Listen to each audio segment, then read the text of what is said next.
warahmatullahi wabarakatuh. Bertemu lagi bersama saya Pinsanar Yusuf dalam program Lokal Storypreneur.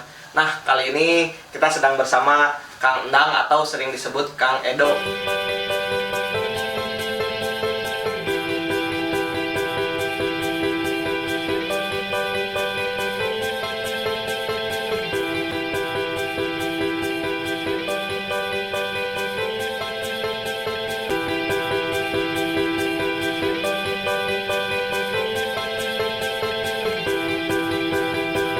Kenapa sih Kang? Ide awalnya tuh dari mana sih Kang? Kalau Akang bisa mau berbisnis barbershop ini, awal mulanya dan sejarahnya tuh bagaimana? Jadi seorang tukang cukur yang waktu itu masih otodidak ya, seadanya lah, jadi tukang cukur biasa gitu ya.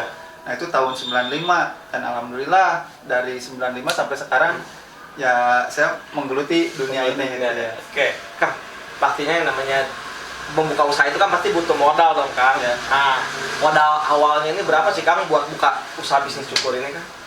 Kalau dulu itu waktu pertama saya buka karena konsepnya masih pangkas rambut biasa ya, saya hanya menggunakan clipper, gunting, sama sisir aja gitu ya, belum peralatan-peralatan semodern sekarang.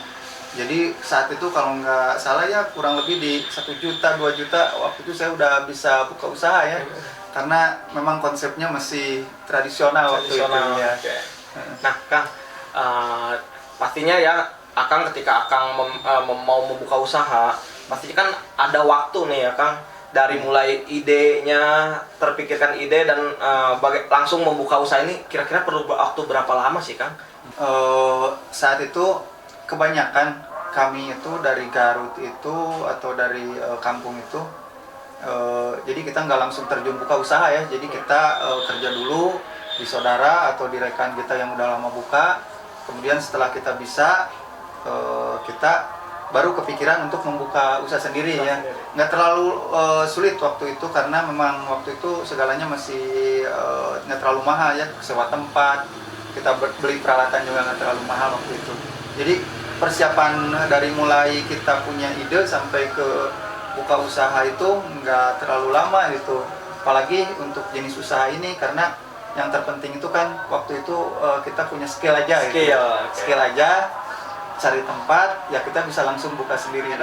Yang namanya dalam berbisnis ini pastinya perlulah perizinan dan bagaimana mengurus perizinannya dan segala macamnya. Nah kira-kira Kang Edo di bisnis barbershop ini kira-kira perizinan apa aja yang diperlukan dalam berbisnis barber ini Kang Edo? Iya. Memang perizinan itu di barber atau di pangkas rambut itu kebanyakan gak terlalu ngeh ke arah sana ya.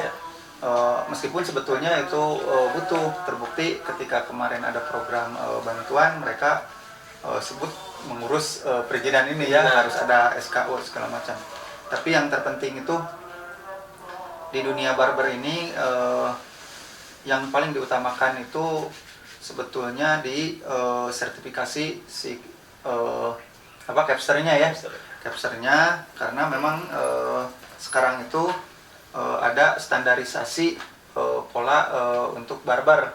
Nah kemarin itu alhamdulillah kami bekerjasama dengan Dinas Tenaga Kerja Kabupaten Bandung untuk memberikan semacam sertifikat ya untuk dunia barber ini, terutama untuk profesi capsternya gitu. Jadi ada standarisasi dan alhamdulillah kami diberikan sertifikat ya dari sana. Nah itu sebetulnya yang menjadi keinginan kebanyakan di para pelaku ini, sertifikasi di SDM-nya ya, di capsternya itu. Kalau untuk perizinan tempatnya atau segala macam memang belum ke arah sana gitu ya. Kedepannya memang kita pengenlah ada perizinan seperti itu ya. Oke Kang, berarti perizinannya sangat mudah sekali ya. Iya. Oke, sangat menarik sekali dan makin seru perbincangan kita bersama Kang Edo. Nah, tapi sebelum kita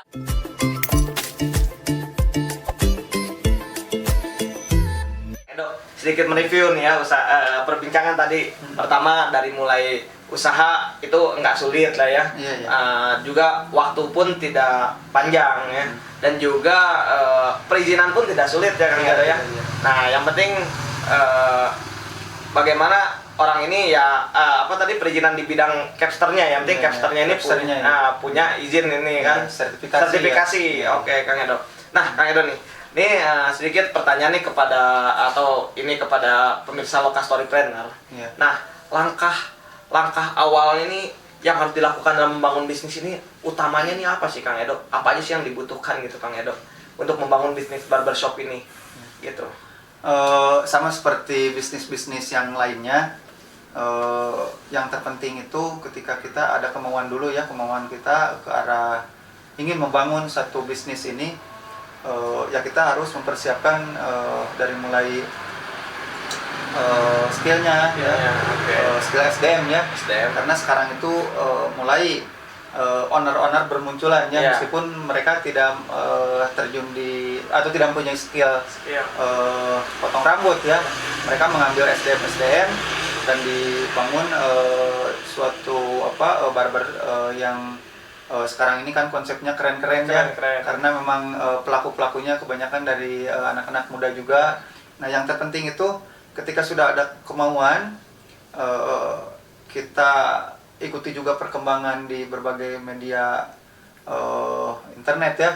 Bagaimana cara konsep ruangan, peralatan, modernisasi peralatan, dan peningkatan skill juga. Nah, kalau kita udah mengetahui itu, untuk membangun suatu bisnis barbershop ini nggak terlalu sulit. Kita bisa mengawalinya dari misalkan kita punya tempat, punya garasi lah, atau di halaman rumah. Sebetulnya itu bisa dikonsep ya. Konsep-konsep menarik sekarang itu banyak sekali. Dari ada misalkan barber box yang pakai ruangannya pakai kontainer itu ya. Banyaklah yang bisa kita ambil untuk memulai bisnis ini. Nggak terlalu sulit. Beda sama zaman dulu kan. Iya. Kalau dulu saya sulit sekali karena referensinya sulit itu. Kita polanya juga masih otodidak gitu ya. Untuk kalau dulu memang kalau sekarang mah enggak lah. Ya. Lebih mudah lah ya. Lebih mudah ya, dipermudah sekarang. Nah, kira-kira nih omsetnya nih kira-kira berapa nih sekarang Kang rata-rata untuk di bisnis barbershop itu? Untuk omset sebelum adanya wabah ini alhamdulillah kita ya sama lah kayak usaha yang lain. Tapi di omset di barber itu memang karena modal awal sekali ya, kesananya ya kita ngambil untung terus ya. Omset itu biasanya rata-rata itu di anak-anak paguyuban ya, biasanya itu di 20-30 customer, bahkan lebih, apalagi kalau menjelang hari raya ya, lagi pandemi ini ya. Kita ada penurunan, tapi sebetulnya kalau di dunia barber ini penurunan itu nggak terlalu bermasalah, karena beda dengan usaha-usaha lainnya, misalkan usaha kuliner ya, kan barang bisa basi gitu ya. Kalau di barber ini nggak terlalu mengkhawatirkan gitu, risikonya nggak terlalu besar ya. Iya.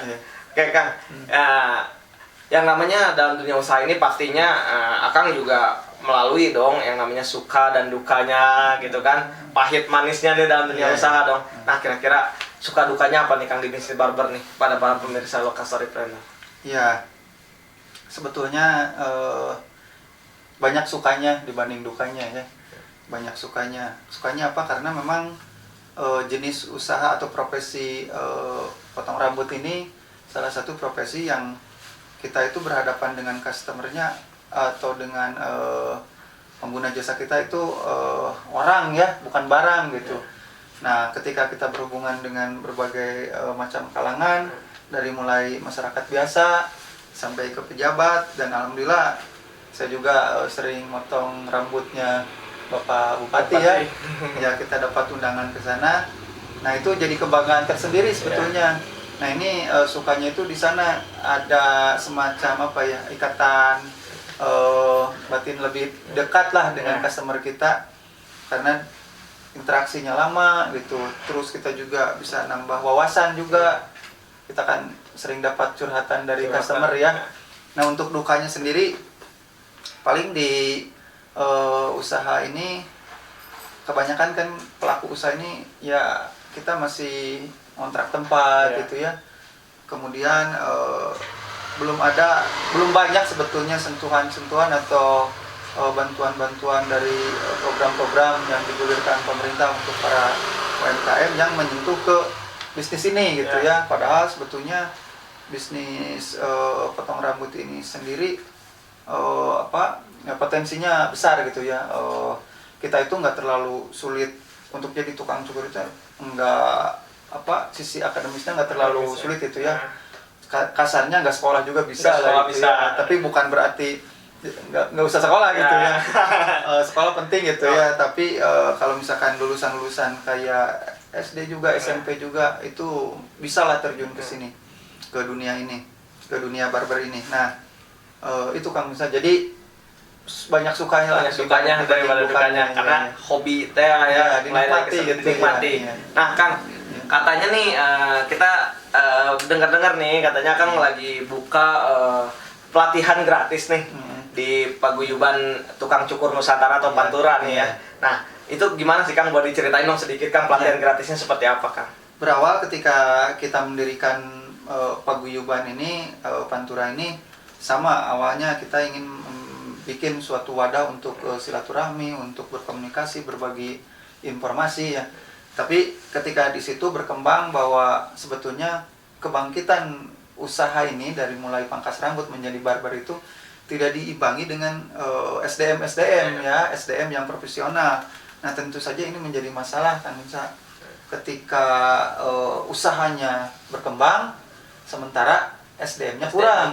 Ya, nah di situ akhirnya banyak kendala dari mulai saling bajak karyawan kita ya sulit lah, kita pengen mengembangkan usaha tapi sulit. Nah di situ kita berpikir bahwa harus ada semacam pelatihan ya. Nah tapi karena pelatihan yang ada sekarang itu mahal itu Kang Binsa. Kita untuk menjadi seorang barber yang profesional itu mahal pelatihan-pelatihan yang ada itu. Nah kami bersepakat untuk mengadakan pelatihan cukur yang sifatnya gratis Kang Binsa. Kita pernah bekerja sama dengan beberapa lembaga sosial, alhamdulillah bisa berjalan dan sekarang udah gelombang ketiga ya. Di Paguyuban ini kita mencetak barber-barber yang handal, yang sekarang udah ada yang disalurkan ke barber-barber atau ada beberapa yang sudah bisa membuka usaha ini ya alhamdulillah dari hasil pelatihan itu. Dari hasil pelatihan ini. Wah, ya. luar biasa sekali Kang. Ya. Nah pastinya dalam bangun sebuah barber kan tadi kita sudah tahu ya dari awalnya membangun dan bagaimana modalnya hingga perizinan dan segala macamnya Kang. Nah ini tips dan triknya Kang dalam membangun barber nih apa nih biar para pemirsa Loka Storypreneur ini yang pengen banget usaha barbershop ini, ada nggak tips dan triknya supaya membangun barber ini bisa berjalan dengan lancar gitu? Ini penting sekali. Saya beberapa kali menyampaikan ke rekan-rekan sama kita semua masih belajar ya. Karena memang perkembangan dunia barber ini terus bergerak gitu ya. Nah tapi yang terpenting itu untuk tips dan triknya, yang pertama itu ilmu kita harus selalu update ya. Update terus, kita ikuti berbagai media sosial atau ke channel-channel yang menyajikan beberapa informasi tentang dunia barber ini ya. Kemudian setelah ilmu itu kita juga memerlukan skill ya. Asah terus skill. Kita sering mengadakan upgrading skill namanya. Jadi peningkatan skill kita, anak-anak di Pantura ini kita upgrade untuk mendekati ke barber yang profesional lah gitu ya. Nah tapi di antara tips ini yang dari ilmu terus skill, ada yang paling terpenting. Nah yang terpenting ini attitude ya. Attitude ini mencakup beberapa dari gaya bahasa kita, komunikasi kita, gestur tubuh kita gitu ya, gimana menghadapi customer. Ya itu penting ya, bikin customer nyaman ya. Sampai ada beberapa tempat yang ketika si SDM-nya skillnya bagus, konsep ruangannya juga bagus, tapi si customer nggak mau ke sana gitu. Ketika kita berbincang, kenapa nggak datang ke sana? Ya mereka bilang capture-nya ludes katanya. Wah, ya jadi itu sebetulnya jadi apa? Ya, jadi malah jadi nilai ini ya minus ya. Ya, itu rahasianya sebetulnya di komunikasi sama attitude kita ya. Karena memang di barber ini rata-rata jasa ya Kang ya. Jadi kita menjual jasa juga ya. Gitu. Oke Kang, menarik nih Kang. Terakhir nih Kang. Kira-kira kan pasti orang-orang nih pengen tahu nih Kang, pengen ada yang mungkin yang ingin belajar bisnis barbershop. Ya tadi mungkin pengen tahu pelatihan gratisnya seperti apa dan pengen tahu tempat barbershopnya Kang Edo. Kira-kira Kang Edo bisa promosikan kemana nih harus cari Kang Edo nih? Ya, terima kasih Kang Sa. Untuk rekan-rekan yang ingin berkunjung ke tempat barber saya ya ada di dari tahun 95 nih Kang Sa. Saya berada di Rancaikek Kencana, di perumahan Rancaikek Kencana, Kecamatan Rancaikek, Kabupaten Bandung. Dan terletak di Jalan Teratai Raya. Ya, jadi kalau misalkan mau mampir gampang lah. Ketika masuk ke Kencana nanya aja tempat pangkas rambut atau barbernya Kang Edo ya udah terkenal ya. Alhamdulillah ya. Dan untuk pelatihan sendiri masih sama, kita mengadakannya ada di 2 tempat. Yang pertama di Rancaikek, masih di Kencana. Nah, dan ada lagi yang satu di Majalaya. Tapi rekan-rekan yang ingin bergabung atau ikut pelatihan gratis ini bisa menghubungi ke 0853 2004 8123 atau di Facebooknya Pantura ya. Pantura ada juga di IG-nya Pantura Kabupaten Bandung ya. Tapi kalau misalkan pengen lebih dekat, mending main aja lah. Main aja ke sini ya Kang. Oke. Kang, nih menarik nih Kang. Satu lagi deh dari saya nih Kang. Kira-kira pesannya nih apa nih buat anak muda nih? Yang mau buka usaha, pesan-pesannya gitu dari Kang tadi. Ini terus terang aja, pangkas rambut atau dunia barber ini ya, potong rambut itu adalah satu profesi yang dari zaman dulu, dari zamannya kerajaan ya, zaman raja. Jadi salah satu profesi yang paling dekat dengan para pemangku kebijakan atau para pejabat ya. Zaman raja juga dulu ya paling dekatnya sama tukang cukurnya gitu ya. Nah, untuk anak-anak muda atau generasi milenial ya, kalau pengen dituruti sama orang lain, untuk orang lain bisa nurut ke kita, nggak usah jadi seorang pemimpin sebetulnya, jadi tukang cukur aja. Cukur saja ya. Karena apa? Karena presiden juga nurut kalau sama tukang cukur. Disuruh miring-miring ya, disuruh ke kanan. Oke, terima kasih Kang Edo nih atas ilmunya yang sangat berharga, dan juga kepada pemirsa Loka Story Planner, saksikan terus channel Loka Story Planner karena banyak kisah-kisah menarik dan juga tips untuk membangun usaha, karena hanya di Loka Story Planner, channelnya para pengusaha Indonesia. Oke Kang Edo, sekian dari saya. Wassalamualaikum warahmatullahi wabarakatuh. Kang Edo, terima kasih banyak ya. Sama-sama Kang. Ya. Assalamualaikum warahmatullahi wabarakatuh.